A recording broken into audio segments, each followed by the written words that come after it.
ها ولد ياتي ها ولد ياتي شكرا شكرا شكرا شكرا. L'oppression, un mot synonyme de souffrance et d'humiliation pour beaucoup de peuples qui ont vécu sous la domination de nations militairement plus avancées. Des civilisations ont été rayées de la surface de la terre. Des populations sont persécutées sur leur propre terre, la terre de leurs ancêtres. Certains peuples, comme ceux des communautés noires issues du continent africain, bien qu'ayant survécu à l'asservissement, ont été affaiblis, dominés et exploités.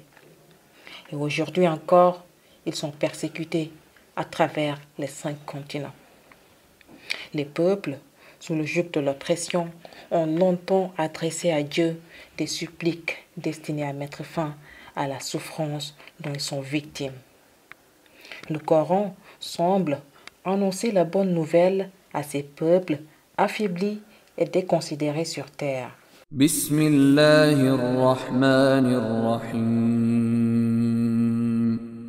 ونريد أن نمن على الذين استضعفوا في الأرض ونجعلهم أئمة ونجعلهم الوارثين. Mais nous voulions favoriser ceux qui avaient été faibles sur terre et en faire des dirigeants et en faire les héritiers. Ce verset que nous venons d'écouter est porteur d'espoir. Il annonce la fin d'un long calvaire. Il annonce la délivrance. Mais qui sont ceux que Dieu veut favoriser lorsqu'il parle de favoriser ceux qui avaient été affaiblis?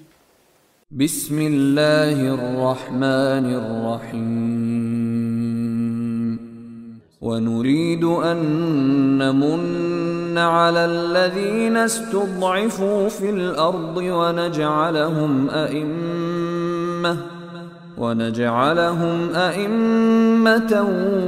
ونجعلهم الوارثين. Mais nous voulions favoriser ceux qui avaient été faibles sur terre et en faire des dirigeants et en faire les héritiers. Chers frères, chères sœurs, l'étude de ce verset que nous venons d'écouter nous apprend que Dieu fait référence à ceux qui étaient faibles, ceux qu'on exploitait sur terre, et que ce sont ceux-là que Dieu veut favoriser en faisant d'eux les héritiers de la terre.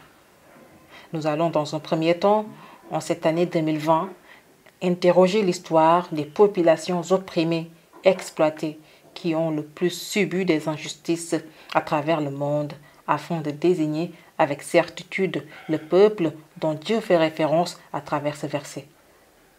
Ensuite, nous allons voir comment Dieu va procéder afin de faire d'eux des dirigeants, les futurs héritiers de la terre. Quel est donc ce peuple qui a été le plus exploité sur terre, le peuple le plus faible, le plus dominé et opprimé sur terre? L'oppression peut prendre plusieurs formes, psychologiques, verbales et physiques. Ces 3 paramètres, plus celui du facteur temps, vont nous aider dans notre enquête. L'on pourra dire avec certitude à la fin de ce documentaire que le peuple qui a vécu la plus longue histoire d'oppression au monde est le peuple dont Dieu fait référence à travers le verset que nous avons écouté tantôt. Cette carte, publiée en 2017, nous montre les situations où les musulmans, toutes branches confondues, sont opprimés en tant que représentants de l'islam. Selon l'article publié par Camille Renard le 24 octobre 2017 sur franceculture.fr, en Birmanie, les Rohingyas forment, selon l'ONU, la minorité la plus persécutée au monde. Ils ne sont plus que 800 000 dans un pays de plus de 51 millions d'habitants à majorité bouddhiste, soit 89,3% de la population. Dès 1982, une loi leur retire la citoyenneté birmane. Après plus de 30 ans d'exaction, et une recrudescence régulière des violences, notamment en 2012, l'ONU compte fin août 2017 au moins 400 morts en une semaine lors de violences interethniques. Selon les estimations rapportées par le Haut Commissariat aux réfugiés de l'ONU, 123 000 réfugiés Rohingyas sont arrivés au Bangladesh depuis l'éruption des violences. Selon Wikipédia, c'est au cours des années 1930-1938 que de nombreuses représailles à l'encontre des Rohingyas ont commencé à être enregistrées.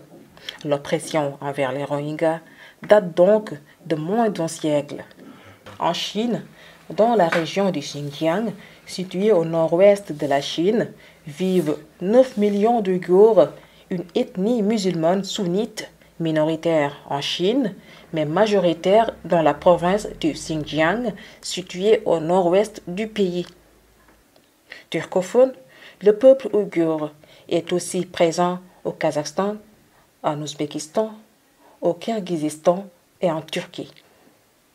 Dans les années 2010, des centaines de milliers de musulmans pratiquants ouïghours et kazakhs passent par des camps de rééducation chinois. En août 2018, un comité d'experts des Nations Unies estime qu'1 million d'Ouïghours seraient détenus dans des camps d'internement et que 2 millions d'entre eux le seraient dans des camps politiques d'endoctrinement. L'idéologie communiste est inculquée aux détenus qui subissent des tortures et sont forcés à manger du porc et à boire de l'alcool. Tout comme les Rohingyas, la persécution des Ouïghours date aussi de moins d'un siècle. L'histoire de la Palestine est au cœur de l'histoire du droit international.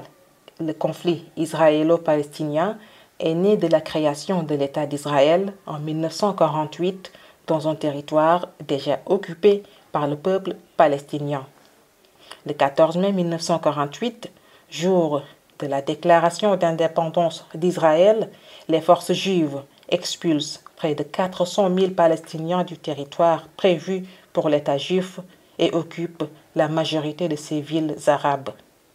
Quelques 415 villages palestiniens seront détruits ou deviendront des villages israéliens. Pour les Palestiniens, c'est la Nakba, la catastrophe. L'oppression des Palestiniens continue jusqu'à la date d'aujourd'hui. Tout comme les Rohingyas, les Ouïghours, la persécution des Palestiniens date aussi de moins d'un siècle.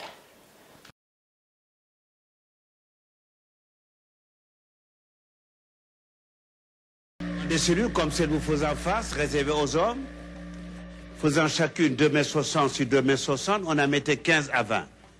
Ils étaient assis le dos contre le mur, des chaînes les maintenant au cou et au bras.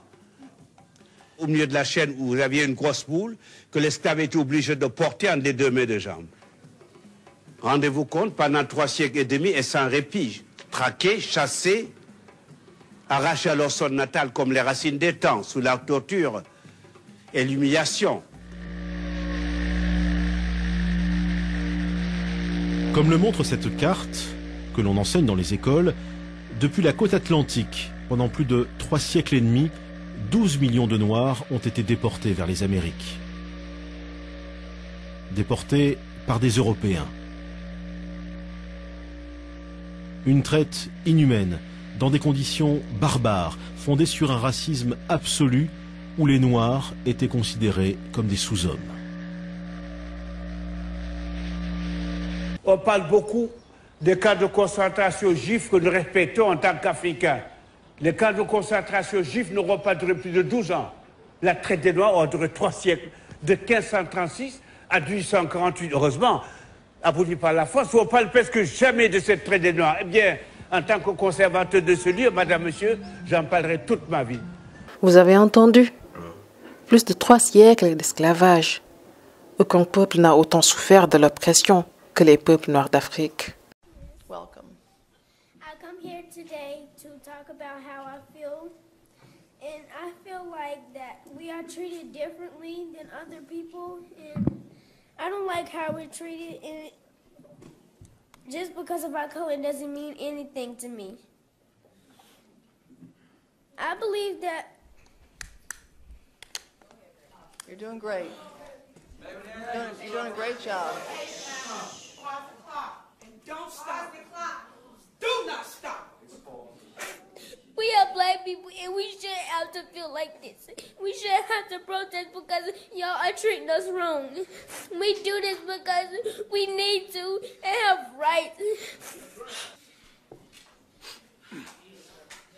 It's a shame that our fathers and mothers are killed and we can't even see them anymore. That's right. It's a shame that we have to go to the graveyard and bury them. And we have tears, and we shouldn't have tears. We need our fathers and mothers to be by our side.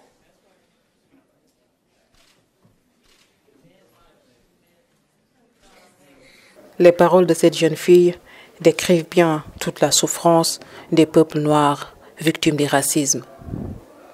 Un racisme qui a conduit à la mort de George Floyd, victime de la violence policière aux États-Unis. Il est évident que les peuples noirs issus du continent africain ont été ceux qui ont été les plus persécutés et opprimés à travers l'histoire de l'humanité. Ainsi donc, à cette question, quel est donc ce peuple qui a été le plus exploité sur terre, le plus affaibli et le plus dominé? La réponse sera sans nul doute le peuple d'Afrique noire, et tout le monde en a conscience.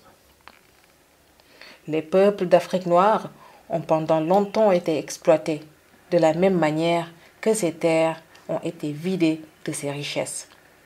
Et cette exploitation n'est pas encore finie. Certains exégètes du Coran avaient cru, à l'étude de ce verset, que l'imam al-Mahdi viendrait de la Palestine parce qu'ils sont témoins de la souffrance infligée au peuple palestinien. Une souffrance, cependant, qui date de moins d'un siècle, comparée à la souffrance des populations noires d'Afrique qui dure depuis plusieurs siècles. Si l'on tient donc en compte le facteur temps, l'on peut dire avec exactitude que ce sont les peuples noirs dont Dieu fait référence à travers ce verset.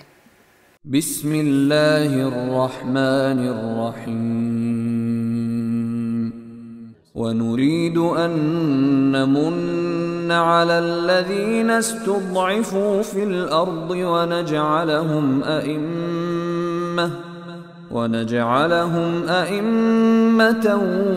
ونجعلهم الوارثين.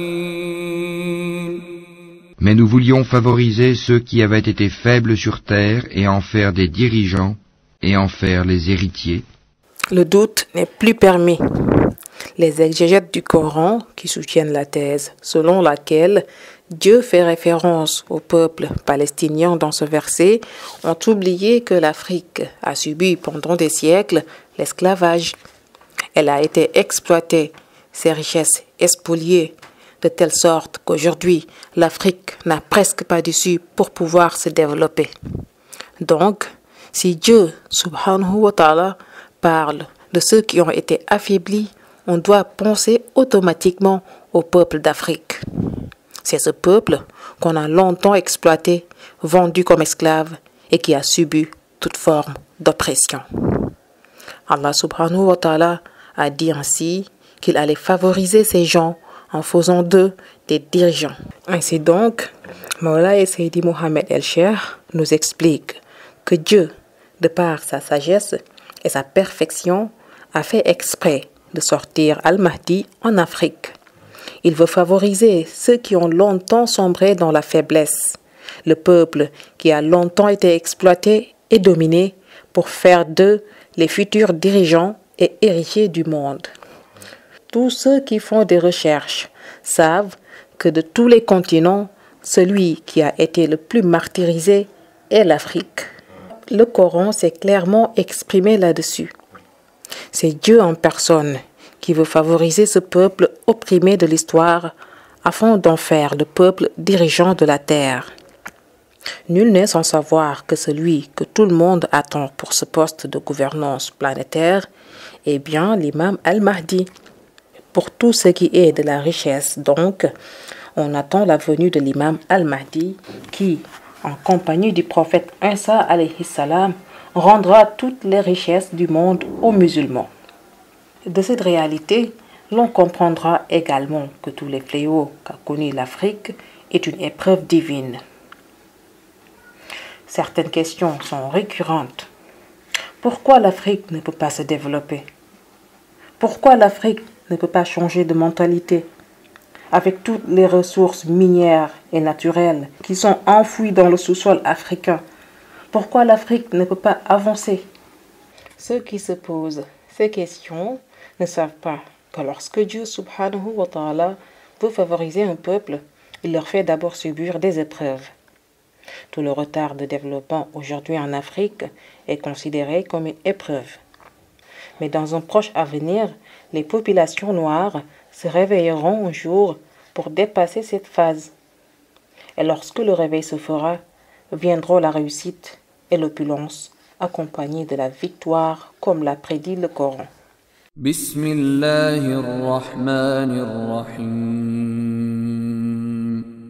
ونريد أن نمن على الذين استضعفوا في الأرض ونجعلهم أئمة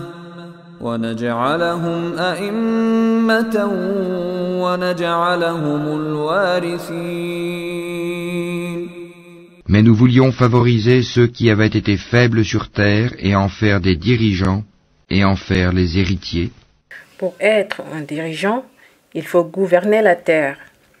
Et pour hériter de la terre, il faut faire en sorte de rapatrier toutes les richesses et les ressources humaines dispersées à travers le monde. Ensuite, faire de telle sorte que nul n'ait besoin de s'expatrier pour chercher une vie meilleure dans quelque continent que ce soit, mais plutôt de faire en sorte que tous les fils africains puissent avoir tout ce dont ils ont besoin sur leur territoire. C'est cela dont Dieu faisait référence. Le jour où le peuple d'Afrique sera favorisé, ce sera le jour où apparaîtra publiquement l'imam al-Mahdi et que tout le monde le reconnaîtra comme étant un Africain noir. Mais, me direz-vous, comment un homme noir, de surcroît africain, peut-il être le Mahdi tant attendu et en même temps descendant du prophète de race arabe? Lorsqu'on parle d'un descendant du prophète, beaucoup de gens s'attendent à voir un homme blanc, en oubliant qu'être un descendant du prophète ne dépend pas de la couleur de la peau. Le prophète sallallahu alayhi wa sallam a défini l'identité de l'imam par Qurayshite pour traduire son appartenance à sa famille, désignant ainsi sa tribu, les Quraysh. La confirmation est apportée par d'autres hadiths où il est présenté en tant qu'Ahl Bayt, ou plus explicitement à travers celui-ci, je cite, « Le Mahdi est de ma descendance ». Fin de citation. Les savants sont donc unanimes là-dessus. De façon synonymique, la shérifia est le terme couramment utilisé au Maghreb pour désigner les Ahl Bayt, désignant la noblesse due à l'appartenance à la famille du prophète sallallahu alayhi wa sallam. On dit littéralement qu'un tel est shérif, pour dire qu'il est un descendant du prophète sallallahu alayhi wa sallam. La notion d'appartenance à la famille du prophète est une réalité essentielle qui nécessite donc d'être élucidée, surtout pour le cas de l'imam al-Mahdi.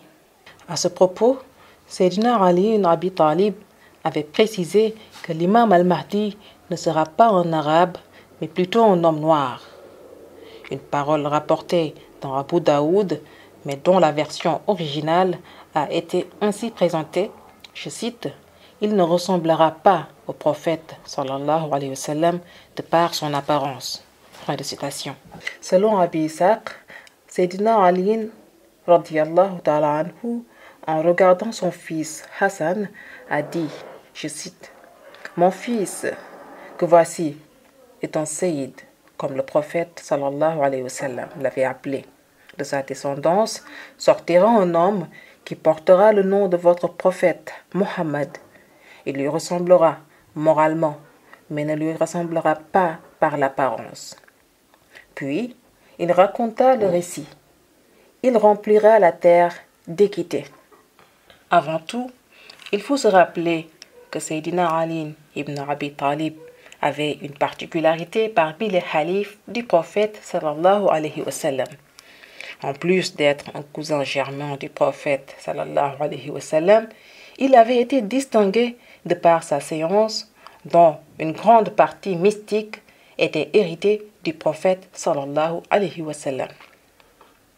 Le prophète sallallahu alayhi wa sallam l'illustra même bien à travers son célèbre hadith. Je cite: « Je suis la citadelle de la science et Ali est la porte d'accès. » Fin de citation. L'imam Ali radiallahu ta'ala anhu avait précisé donc que l'imam al-Mahdi sera un homme noir et descendant de Hassan. La question devient donc: comment une personne peut appartenir à la famille arabe du prophète et avoir une peau noire? C'est là qu'intervient l'explication mystique révélée par Maulaya Seydi Mohamed El-Cheikh. La réalité du shérif sur le domaine de la lumière ou Nouraniyu. En effet, la filiation chérifienne spirituelle fait d'une personne sainte, membre de la famille du prophète sallallahu alayhi wa sallam, sans que pour autant que sa filiation sanguine, shahada, ne laisse apparaître une jonction avec le prophète. Les awliya ont 3 vies: une existence céleste en tant que lumière, Nouraniyu, une étape spirituelle en tant qu'âme, Ruhaniyu, avant leur venue sur terre pour naître dans n'importe quel peuple ou couleur de peau, Insaniyu. Cette dernière étape est d'une importance moindre comparée aux 2 premières. Ainsi, le prophète sallallahu alayhi wa sallam a engendré par sa lumière le Khatmiya Maulaya Cheikh Ahmad Tijani Sherif radiyallahu ta'ala anhu, d'infinis milliards d'années avant la création de ce monde. Si Maulaya Cheikh Ahmad Tijani Sherif radiyallahu ta'ala anhu avait vu le jour en Afrique noire ou chez un Indien rouge d'Amérique, cela ne l'empêcherait pas d'être l'unique fils spirituel du prophète sallallahu alayhi wa sallam et le shérif le plus authentique de tous les descendants du prophète sallallahu alayhi wa sallam, qu'ils soient des descendants de sang ou des saints ayant hérité de la lumière du prophète sallallahu alayhi wa sallam. Sayyidina Ali ibn Abi Talib radiyallahu ta'ala anhu a donc joint 2 réalités, shahada et haqiqa, lorsqu'il confirmait que l'imam al-Mahdi est un descendant de Hassan mais aura la peau noire. Maulaya Cheikh Ahmad Tijani Sherif radiyallahu ta'ala anhu est un shérif descendant du prophète via Hassan ibn Ali radiyallahu ta'ala anhu. Dans le cadre officiel, Cheikh Tijani Sherif est donc un authentique shérif descendant de Sayyidatuna Fatima radiyallahu ta'ala anha. Mais en même temps, il est le père spirituel de l'imam al-Mahdi. C'est ce qui fait du Mahdi un descendant de Sayyidatuna Fatima radiyallahu ta'ala anha. Cependant, dans la haqiqa ou véritable réalité, l'imam al-Mahdi est directement issu de Maulaya Cheikh Ahmad Tijani Sherif et du prophète sallallahu alayhi wa sallam sans aucune intermédiaire depuis sa vie céleste Nouraniyu. Lorsqu'il est venu sur terre, Allah subhanahu wa ta'ala lui a choisi pour peuple de naissance la race noire afin de réparer un mal longtemps installé sur terre, l'exploitation illégitime du peuple noir. Il pouvait le faire naître donc dans n'importe quel peuple ou race sans pour autant qu'il soit le Ahlul Bayt, le plus authentique après Maulaya Cheikh Ahmad Tijani radiyallahu ta'ala anhu. Il est sujet ici de la lumière sainte du prophète sallallahu alayhi wa sallam et pas seulement de sang. Comme l'a précisé Maulaya Seydi Mohammed El-Cheikh, les élus d'Allah, lorsqu'ils siègent à l'assemblée céleste de la Hadratou Ilahiyya, ce n'est nullement du sang qui circule dans leurs veines, mais plutôt de la lumière. L'imam al-Mahdi est ainsi venu pour sauver le monde et remplir la terre de justice. De par sa naissance en terre africaine, Allah subhanahu wa ta'ala, de par sa justesse, veut mettre un terme à la souffrance des peuples noirs, afin de faire d'eux les favorisés qui conduiront la dernière mission divine sur terre et aussi ceux qui hériteront les trésors mystiques de l'islam. Bismillahirrahmanirrahim. ونريد أن نمن على الذين استضعفوا في الأرض ونجعلهم أئمة